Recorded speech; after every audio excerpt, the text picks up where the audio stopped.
Good morning Telangana. Welcome to T News. రాష్ట్రాన్ని కాంగ్రెస్ సర్కారు అప్పుల కుప్పగా మార్చింది. అప్పుల్లో రేవంత్ సర్కారు రికార్డు సృష్టించింది. కాంగ్రెస్ పార్టీలో హైడ్రామా చిచ్చు రేపుతోంది. ప్రజల్లో వ్యతిరేకత రావడంతో హస్తం నేతల్లో ఆందోళన మొదలైంది. ఇలాంటి మరిన్ని వార్తలు చూసే ముందు హెడ్లైన్స్ చూద్దాం. బీసీ కుల గణనపై ప్రభుత్వానికి హైకోర్టు మొట్టికాయలు. 3 నెలల్లో సర్వే చేసి నివేదిక ఇవ్వాలని ఆదేశం. అప్పుల్లో రికార్డు సృష్టిస్తోన్న రేవంత్ సర్కార్. జులైలో ఏకంగా 10,000 కోట్లకు పైగా రుణాలు. పార్టీ మార్పుపై అప్పుడో మాట ఇప్పుడో మాట. పదవి కోసం పూటకో రంగు మారుస్తున్న అరికపూడి గాంధీ. హైకోర్టు తీర్పుతో ఫిరాయింపు ఎమ్మెల్యేల్లో అంతర్మథనం. అనర్హత వేటు పడుతుందేమోనన్న భయం. కాంగ్రెస్ పార్టీలో చిచ్చు రేపుతోన్న హైడ్రా. ప్రజల్లో వ్యతిరేకతతో హస్తం నేతల్లో భయం. జైనూరు ఘటనపై ఎన్హెచ్ఆర్సీ సీరియస్. 2 వారాల్లో నివేదిక ఇవ్వాలని ప్రభుత్వానికి ఆదేశం. 9 నెలల్లోనే ప్రజాపాలన పేరుతో రాష్ట్రాన్ని కాంగ్రెస్ సర్కారు అప్పుల కుప్పగా మార్చింది. అప్పుల్లో రేవంత్ సర్కారు రికార్డు సృష్టించింది. ఈ ఏడాది జులైలోనే 10,392 కోట్ల అప్పు చేసినట్లు ప్రభుత్వ గణాంకాలు చెబుతున్నవి. గడిచిన వారం రోజుల్లోనే రేవంత్ ప్రభుత్వం 4,000 కోట్ల అప్పు చేసిందంటే రాష్ట్ర పాలన అప్పులపైనే సాగుతుందని చెప్పొచ్చు.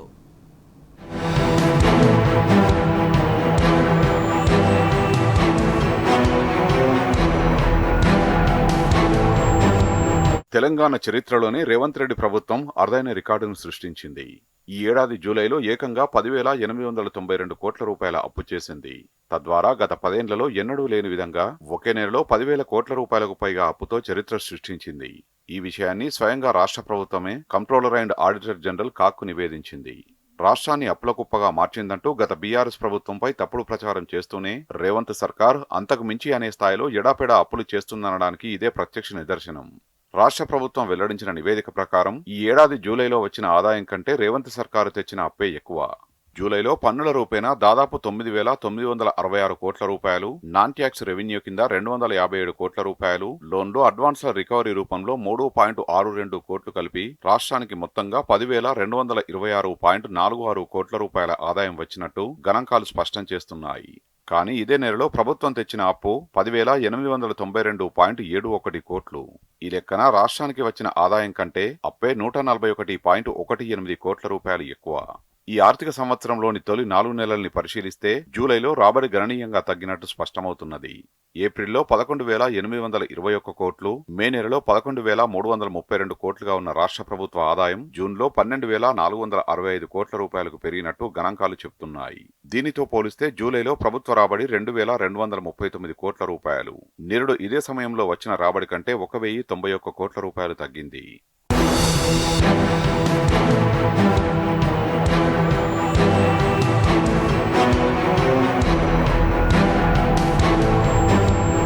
బీఆర్ఎస్ 10 ఏళ్ల పాలనలో అత్యధికంగా ఒకే నెలలో చేసిన అప్పు 9,897 కోట్ల రూపాయలు మాత్రమే. 2020 డిసెంబర్లో ఆ రుణాన్ని తీసుకున్నది. అయితే ఆ ఏడాది కరోనా విజృంభించడం, లాక్డౌన్ తదితర కారణాలతో ప్రపంచవ్యాప్తంగా ఆర్థిక వ్యవస్థలు స్తంభించాయి. ప్రభుత్వాలకు రాబడి పడిపోయింది. ఈ నేపథ్యంలో అటు ప్రభుత్వ నిర్వహణతో పాటు సంక్షేమ పథకాల్ని కొనసాగించేందుకు కేసీఆర్ ప్రభుత్వం 2020 డిసెంబర్లో భారీగా రుణం తీసుకోవాల్సి వచ్చింది. కానీ ఈ ఏడాది జూలైలో అలాంటి పరిస్థితులేమీ లేవు.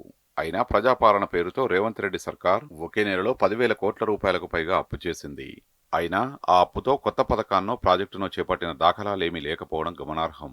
బాండ్ల వేలం ద్వారా ఈ నెల 3న రిజర్వ్ బ్యాంకు నుంచి 2,500 కోట్ల రూపాయల అప్పు తెచ్చిన రాష్ట్ర ప్రభుత్వం తాజాగా మంగళవారం మరో 1,500 కోట్ల రూపాయల రుణాన్ని తీసుకున్నది. దీంతో వారం రోజుల్లోనే 4,000 కోట్ల రూపాయల అప్పు తీసుకున్నట్లయింది. దీంతో గత 9 నెలల్లో రేవంత్ రెడ్డి సర్కార్ ఆర్బీఐ నుంచి తెచ్చిన అప్పులే 46,118 కోట్ల రూపాయలకు చేరాయి.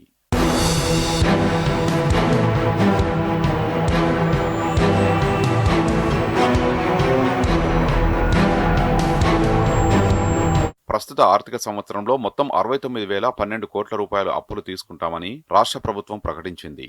అందులో బహిరంగ మార్కెట్ నుంచి 57,112 కోట్ల రూపాయలు, కేంద్ర ప్రభుత్వం నుంచి 3,900 కోట్ల రూపాయలు, ఇతర రుణాల రూపంలో 1000 కోట్ల రూపాయలు సమీకరించనున్నట్టు బడ్జెట్లో వివరించింది.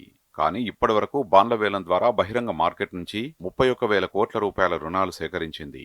అంటే ఈ ఏడాది బడ్జెట్లో పెట్టుకున్న లక్ష్యంలో సగానికి పైగా అప్పును కేవలం 5 నెలల్లోనే చేసిందన్నమాట. దీంతో మిగతా 7 నెలల్లో ఇంకెంత అప్పుల మూటను పెడుతుందోనని ఆర్థిక నిపుణులు ఆందోళన వ్యక్తం చేస్తున్నారు.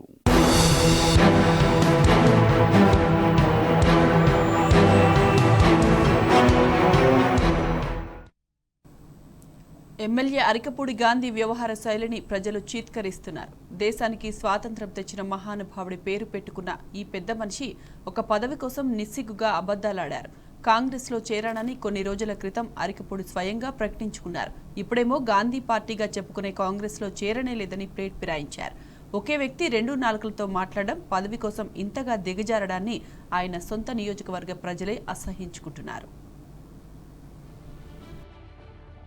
శేరిలింగంపల్లి ఎమ్మెల్యే అరికపూడి గాంధీ వ్యవహార శైలిని ప్రజలు చీదరించుకుంటున్నారు. మహాత్ముడి పేరు పెట్టుకున్న ఆయన ఆ పేరును చెడగొట్టేలా వ్యవహరిస్తున్నారంటూ ఆగ్రహం వ్యక్తమవుతోంది. నైతిక విలువలు లేకుండా అరికపూడి పచ్చి అబద్ధాలు మాట్లాడడంపై సొంత నియోజకవర్గ ప్రజలే ఆగ్రహం వ్యక్తం చేస్తున్నారు. అయితే అసెంబ్లీలో విపక్ష పార్టీ సూచించిన సభ్యునికి ఇవ్వాల్సిన పీఎస్సీ కమిటీ చైర్మన్ పదవిని కాంగ్రెస్ లో చేరిన బీఆర్ఎస్ ఎమ్మెల్యే అరికపూడి గాంధీ దక్కించుకున్నారు. దీనిపై ప్రధాన ప్రతిపక్షం బీఆర్ఎస్ విమర్శలు గుప్పిస్తున్నది. దీంతో అరికపూడి గాంధీ ప్లేట్ ఫిరాయించారు. 3 నెలల క్రితం సీఎం రేవంత్ రెడ్డి సమక్షంలో తాను కాంగ్రెస్ పార్టీలో చేరినట్టు అరికపూడి స్వయంగా ప్రకటించుకున్నారు. ఇప్పుడేమో తాను కాంగ్రెస్ పార్టీలో చేరనే లేదంటూ నాలుక మడతేశారు. సీఎం రేవంత్ రెడ్డిని కేవలం నియోజకవర్గ అభివృద్ధి కోసమే కలిసినట్టు బుకాయిస్తున్నారు. గాంధీజీ పేరు పెట్టుకున్న ఈ పెద్ద మనిషి తుచ్చమైన పదవి కోసం నిస్సిగ్గుగా అబద్ధాలాడడంపై నియోజకవర్గ ప్రజలు మండిపడుతున్నారు.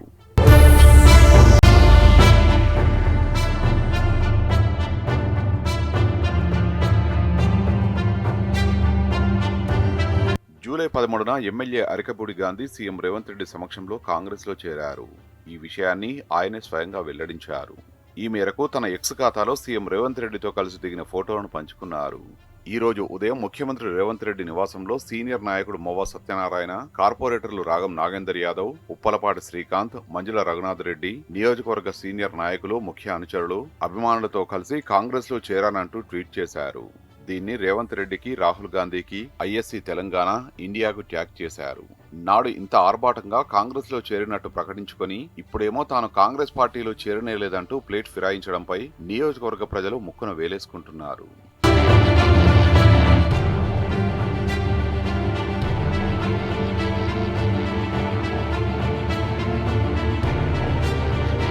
అరికపూడి కాంగ్రెస్ లో చేరిన విషయాన్ని సీఎం రేవంత్ రెడ్డి సలహాదారు వేం నరేందర్ రెడ్డి కూడా ధృవీకరించారు. ఆయన కూడా జూలై 13న తన ఎక్స్ ఖాతాలో ఈ విషయాన్ని పంచుకున్నారు. శేరిలింగంపల్లి ఎమ్మెల్యే అరికపూడి గాంధీ పలువురు జీహెచ్ఎంసీ కార్పొరేటర్లు సీఎం రేవంత్ రెడ్డి సమక్షంలో కాంగ్రెస్ లో జాయిన్ అయ్యారు. కాంగ్రెస్ కండువా కప్పి ఆహ్వానించడం జరిగిందంటూ ఆయన ట్వీట్ కు ఫోటోను జత చేశారు. అరికపూడి కాంగ్రెస్ లో చేరారనేందుకు ఇంతకన్నా సాక్ష్యం ఇంకేం కావాలి?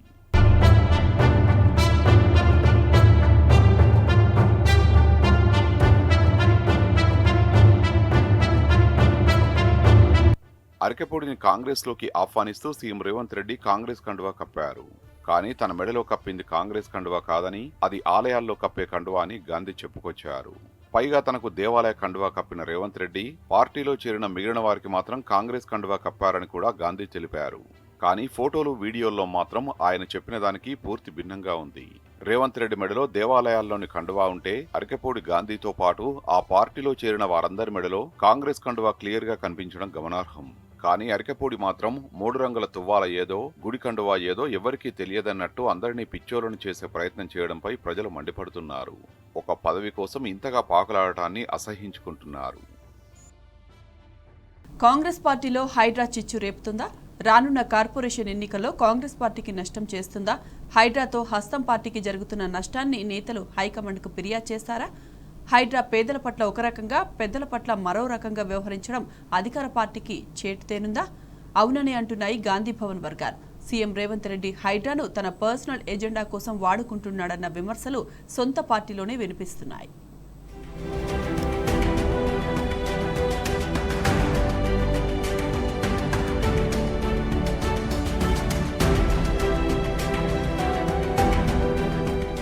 చెరువులు నాలాల పరిరక్షణ కోసం హైడ్రాను ఏర్పాటు చేసింది కాంగ్రెస్ సర్కార్.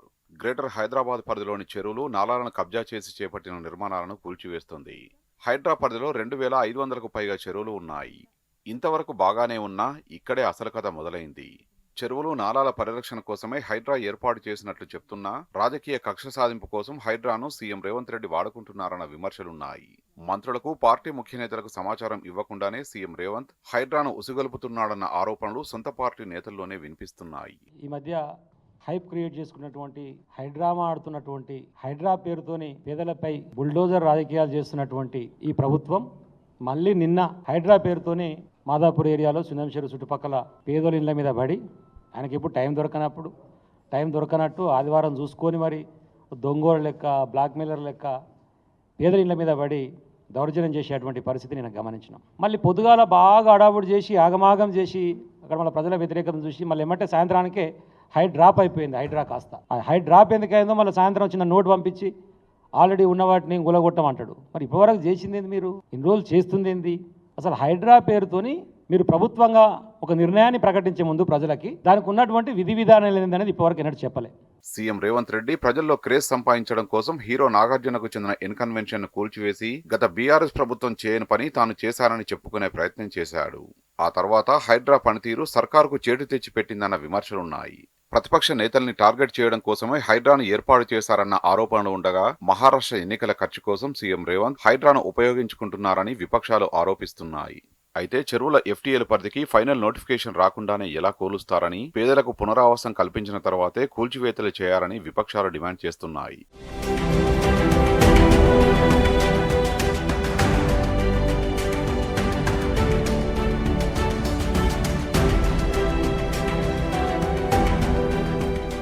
నిరుపేదలపై హైడ్రా వ్యవహరిస్తున్న తీరు విమర్శలకు తావిస్తుంది. హైడ్రా కూల్చివేతల తర్వాత నిరుపేదలు రోడ్డున పడ్డ విధానం, కాంగ్రెస్ సర్కారుని పేదలు నిందిస్తున్న తీరు కారణంగా రేవంత్ సర్కారుపై ప్రజల్లో మరింత ఆగ్రహాన్ని తెప్పించింది. అయితే పేదల పట్ల నిర్దాక్షిణ్యంగా వ్యవహరిస్తున్న హైడ్రా పెద్దలకు మాత్రం నోటీసులు ఇస్తుండడం వంటి పరిణామాలతో ప్రభుత్వం పట్ల ప్రజల్లో వ్యతిరేకత వస్తుందని సొంత పార్టీ నేతలే అంటున్నారు. హైడ్రా విషయంలో సీఎం రేవంత్ ఏకపక్షంగా వ్యవహరిస్తున్నారన్న విమర్శలున్నాయి. మంత్రులకు సమాచారం ఇవ్వకుండానే తనకు టార్గెట్ అయిన వ్యక్తుల బిల్డింగ్స్ పై బుల్డోజర్స్ ని పంపుతున్నారన్న విమర్శలు వినిపిస్తున్నాయి.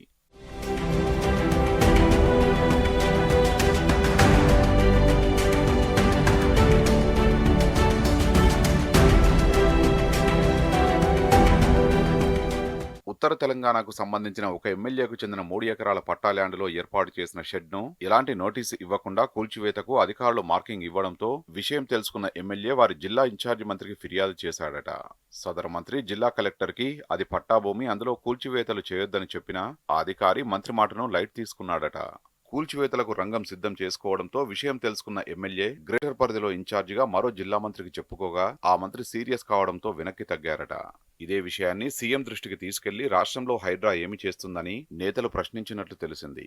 తనకు తెలియదని రేవంత్ వివరణ ఇచ్చుకునే ప్రయత్నం చేసినట్టు తెలిసింది.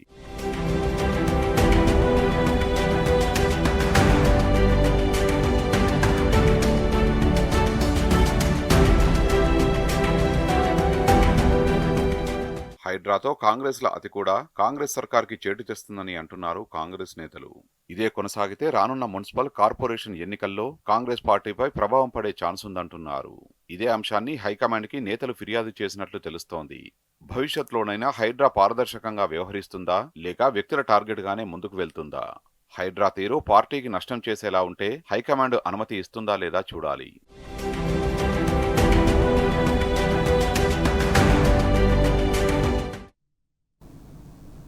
నోరుంది కదా అని కాంగ్రెస్ సర్కారు బీసీ కులగణనపై ఎన్నికల ముందు మాటైతే ఇచ్చింది, కానీ తర్వాత బీసీ సర్వేపై చిత్తశుద్ధి కరువైంది. చివరకు హైకోర్టు మొట్టికాయలు వేస్తే తప్ప సర్కారుకు సోయి రాలేదు. బీసీ కులగణన చేస్తే ఒక తలనొప్పి, చేయకపోతే మాట తప్పినట్లు అవుతుందని ప్రభుత్వం భావిస్తోంది. మరోవైపు రేవంత్ సర్కారు కావాలని తాత్సారం చేస్తోందని బీసీ సంఘాలు ఆగ్రహం వ్యక్తం చేస్తున్నాయి.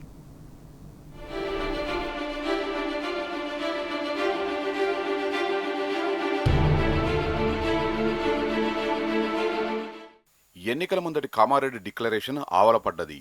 అసెంబ్లీ తీర్మానం అటకెక్కింది. చివరకు పరిస్థితి హైకోర్టు మొట్టికాయల దాకా వచ్చింది. ఇంతకీ కులగణన జరిగేనా? బీసీల వర్గీకరణ సాధ్యమేనా?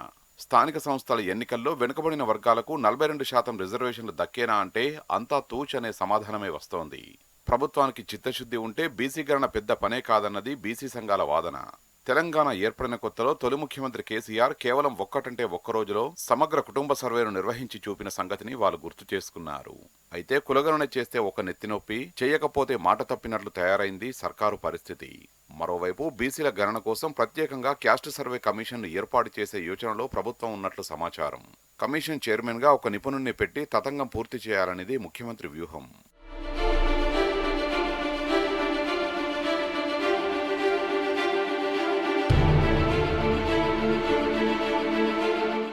శాసనసభలో ఏకగ్రీవ తీర్మానం జరిగిన తర్వాత కులగణన కోసం జీవో 26 ద్వారా 150 కోట్లకు ఆర్థిక శాఖ పరిపాలన అనుమతులిచ్చింది. కానీ ఇప్పటి వరకు పైసా విడుదల కాలేదు. కులగణనపై ప్రభుత్వం ఇంకా ఒక విధానపరమైన నిర్ణయం కూడా తీసుకోలేదు. బీసీ సర్వేపై నిర్ణయం కోసం ముఖ్యమంత్రి రేవంత్ రెడ్డి తటపటాయిస్తున్నట్లు సమాచారం. ఈ అంశాన్ని కదిలిస్తే తేనెతుట్టను కదిలించినట్లే అన్న భావనలో ఆయన ఉన్నట్లు వినికిడి. రేవంత్ వెనుకడుగు వేయడానికి అనేక కారణాలున్నాయి. కులాల వారీగా బీసీల వర్గీకరణ దాదాపు అసాధ్యమన్నది వాటిలో ఒకటి. కాగా స్థానిక సంస్థల ఎన్నికల్లో బీసీలకు 42% రిజర్వేషన్లు కల్పించడం కూడా చట్టపరంగా అయ్యే పని కాదు. ఇందుకు రిజర్వేషన్ల గరిష్ట పరిమితిపై సుప్రీంకోర్టు విధించిన 50% సీల్ ప్రధాన అడ్డంకిగా మారుతుంది. అలాగే ఆ రిజర్వేషన్లు దేశ అత్యున్నత న్యాయస్థానం చెప్పిన ట్రిపుల్ టెస్టుకు నిలబడాల్సి ఉంటుంది. సాధికారిక కమిషన్ ఏర్పాటు, దాని ఆధ్వర్యంలో రాష్ట్రంలో బీసీల రాజకీయ వెనుకబాటుతనాన్ని నిర్ధారించడం, జనాభా దామాష ప్రకారం ఎస్సీ ఎస్టీల రిజర్వేషన్లు పోగా మిగిలిన వాటిని మాత్రమే బీసీలకు ఇవ్వడం ట్రిపుల్ టెస్టులోని పరిమితులు.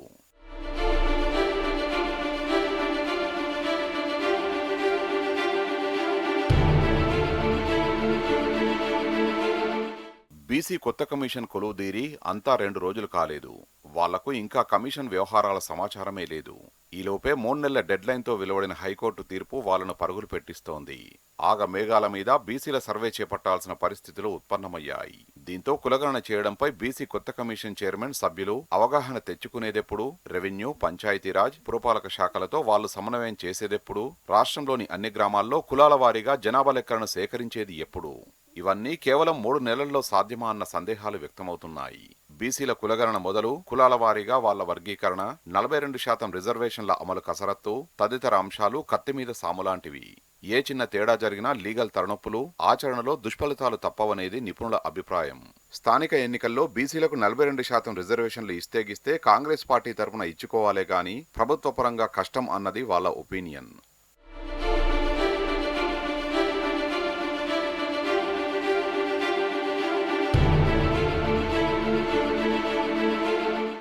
ప్రభుత్వం బీసీల గణన కోసం క్యాస్ట్ సర్వే కమిషన్ను ప్రత్యేకంగా ఏర్పాటు చేయాలనే యోచనలో ఉన్నట్లు సమాచారం. కులగణనపై గతంలో అధ్యయనం చేసి నివేదికలు ఇచ్చిన బీసీ కమిషన్ మాజీ చైర్మన్ పేరు ప్రభుత్వ పరిశీలనలో ఉన్నట్లు తెలుస్తోంది.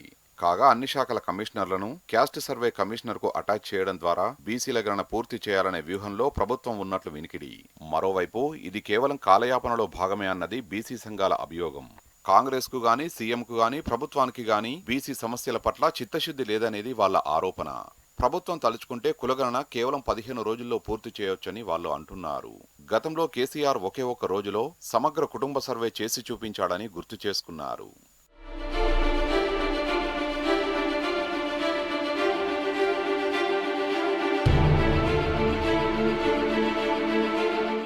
గతంలో బీహార్ లాంటి రాష్ట్రాలు కులగణన చేయించి లోకల్ బాడీ ఎలక్షన్స్ లో వెనుకబడిన తరగతుల వాళ్లకు 65% రిజర్వేషన్లు కల్పించే ప్రయత్నం చేశాయి.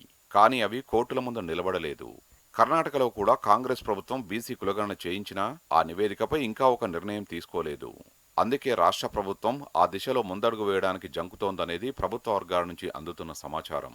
కులాల వారీగా ఏబీసీడీ వర్గీకరణ చేసి వాళ్లకు 42% రిజర్వేషన్లు కల్పించి స్థానిక సంస్థల ఎన్నికలకు వెళ్తామన్నది సీఎం రేవంత్ రెడ్డి వాదన. ప్రస్తుత పరిస్థితుల్లో అది దుస్సాధ్యం. ఈ పరిణామాల నేపథ్యంలో అసలు సర్పంచ్ ఎన్నికలకే ఎసరు వచ్చింది.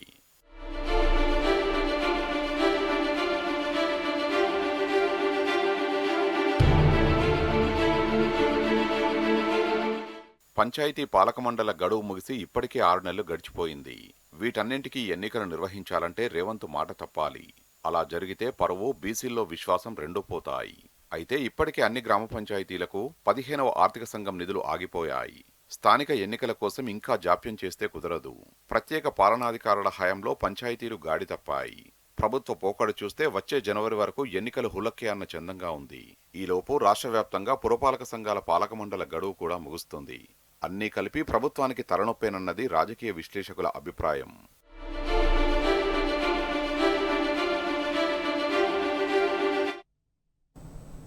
మంచిర్యాల జిల్లా రామకృష్ణాపూర్ క్యాతనపల్లి ప్రజలు నానా ఇబ్బందులు పడుతున్నారు. క్యాతనపల్లి మున్సిపాలిటీ పరిధిలో రైల్వే గేటు ప్రాంతంలో వంతెన నిర్మాణ పనులు నత్తనడకన సాగుతుండటంతో ప్రజలు తీవ్ర ఇబ్బందులు ఎదుర్కొంటున్నారు. హామీ ఇచ్చి అధికారంలోకి వచ్చిన కాంగ్రెస్ పార్టీ వంతెన పనులను త్వరగా చేయించడంలో విఫలమైందనే విమర్శలు వ్యక్తమవుతున్నాయి. తక్షణమే ఎమ్మెల్యే వంతెన పనులను పూర్తి చేయాలని స్థానికులు డిమాండ్ చేస్తున్నారు.